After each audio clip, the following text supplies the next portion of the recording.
All right, guys, rain, sleet, or snow, I am back with another crypto video.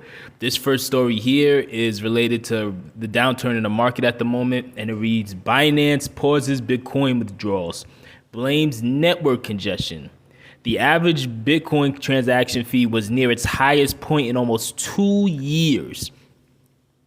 Cryptocurrency exchange Binance temporarily paused Bitcoin withdrawals on its platform on Sunday, preventing the largest token by market cap from leaving the leading venue by trading volume. Binance said its decision was based on congestion issues impacting Bitcoin's network, adding that the exchange was quote-unquote currently working on a fix to reopen withdrawals as soon as possible. A tweet from Binance was also attached stating, "We've temporarily closed Bitcoin withdrawals as the Bitcoin network is experiencing a congestion issue. Our team is currently working on a fix until the network is stabilized and will reopen Bitcoin withdrawals as soon as possible." During the outage, speculation about the cause was rampant on crypto Twitter. One large Twitter Spaces conversation ran the gamut from the ordinal-focused technical theories to international political conspiracies. Binance reported an hour later that Bitcoin withdrawals had resumed. Bitcoin was slightly in the green as of this writing, up less than 1% to around 29,000. According to CoinGecko. Meanwhile, crypto exchange OKX said Bitcoin deposits and withdrawal services were working fine, despite high transactions costs. Bitcoin deposit and withdrawal services on OKX are running fine. On-chain transaction fee is currently high, but our transactions are going through fine. So it seems like, obviously, OKX, they're kind of trying to take a shot at the competition, obviously, continuing on, before they're added to Bitcoin's blockchain, transactions are broadcast to the network's mempool, where they wait to be selected by miners and inserted into Bitcoin's next block. Currently, a sizable backlog of Bitcoin transactions is driving up transaction fees. As of Sunday afternoon, the total number of unconfirmed Bitcoin transactions in the network's meme pool totaled around 395,000, according to memepool.space. On April 26th, the figure was 56,500, according to blockchain.com. At the same time, transaction fees on Bitcoin were sky high. According to data from YCharts, Bitcoin transaction fees reached the highest level in almost 2 years on Friday, averaging $9.62 per transaction. On Sunday, transaction fees were around $8.84, suggesting that they were treading back down. Still, it represented an over 500% increase compared to 6 months ago, when Bitcoin transactions were only around an average of $1.45. The uptick in congestion and higher transaction fees coincides with the steep rise in the number of inscriptions made through ordinals, as people use the protocol for minting NFT-like assets on Bitcoin to create and trade fungible BRC20 tokens. Started as an experiment in March by a pseudonym on-chain data enthusiast named Damo, the market cap of BRC20 tokens, which mirror ERC20 tokens, has ballooned to 446 million, according to BRC-20.io. A week ago, the total number of inscriptions snowballed past 2.5 million, and as of Sunday, the total number of inscriptions cruised past 4.3 million, according to a widely used Dune dashboard. So it's situations like this, because of all the chaos and bizarre scenarios we've witnessed over the years, it doesn't surprise me that there's like speculation going on what really is causing Binance to pause withdrawals. I don't even fully believe them when they say that it's simply just because of the network fees. Again, the exchange OKX just came out and said that they were transacting just fine, even though it was costing more money, obviously. situations like this is it's a very convenient excuse. So it's hard to know what's real and what's not. And all of these companies could easily go down any second. We always got to keep that in mind. But make sure you guys let me know what your thoughts are on this. And the next story here is actually an AI related story, which I've been becoming very obsessed with AI as a whole. I've always kept an eye on it, obviously, over the years, but there's as it's starting to ramp up and you're starting to see all the little subtle ways that it's starting to just creep in more and more and more, and you can see the writing on the wall. So I definitely want to talk more about AI related things. So the next story here reads, AI deepfakes just got better with this upgrade. MidJourney 5.1 is here. Deepfakes have never looked better.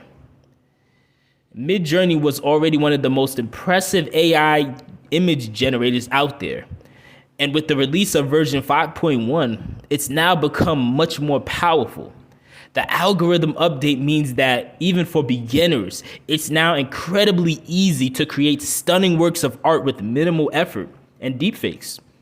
Lots and lots of deepfakes.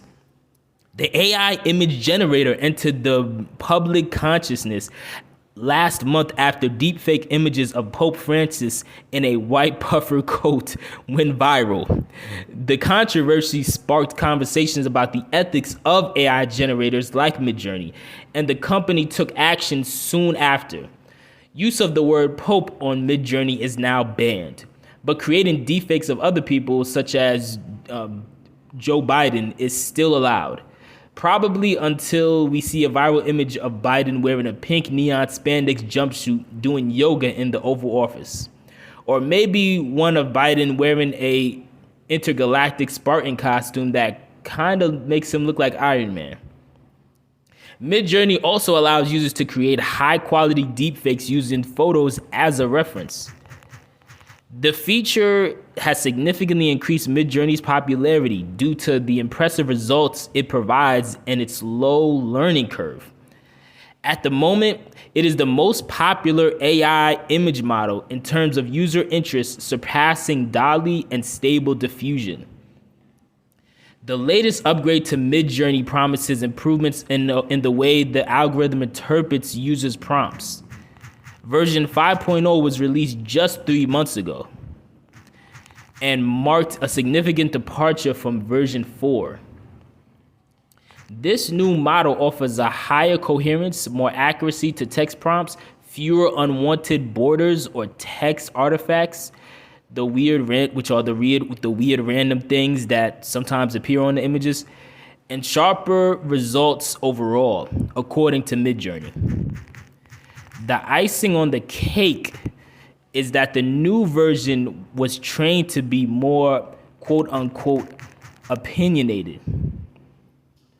Being opinionated means that the model has the freedom to be more creative when interpreting a user's prompt.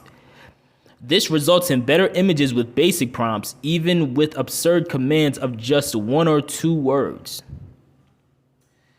For example, simply comparing the results for Bitcoin wallet prompts using 5.1 and 5.0 demonstrates the differences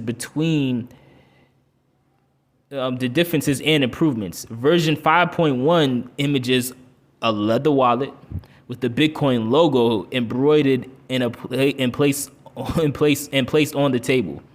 Version 5 simply shows a wallet with the Bitcoin on the plain surface.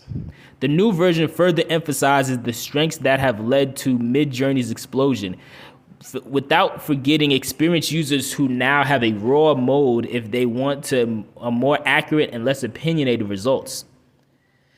And what about the many-fingered hands? MidJourney 5.1 has greatly improved. Hand representations are not successful in most cases, although the generator still produces some errors. The MidJourney team says we might see version 5.2 in the future, further enhancing the capabilities of this tool.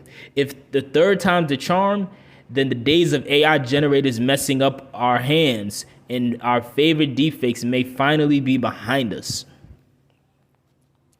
So stuff like that is just extremely fascinating, but also extremely scary for what that could lead to. Because again, even when you look at some of the pictures they already have, it's getting to the point where it's already at a point where it's too hard to differentiate which one is real and which one's not. Or, like you can assume certain things are fake because some of them will just look too ridiculous. But at the same time, it's just one of those situations where you start to think about just how bad this can turn out. But let me know what your thoughts are on this as well. Next story here reads, CEO of Ripple says it's expanding in Dubai. Ripple's long-standing battle with the SEC is yet to be resolved, but it seems that does not prevent the blockchain firm from focusing on its growth. Enterprise blockchain and payment firm Ripple is expanding into Dubai, as announced by the company CEO Brad Garlinghouse on May 8th.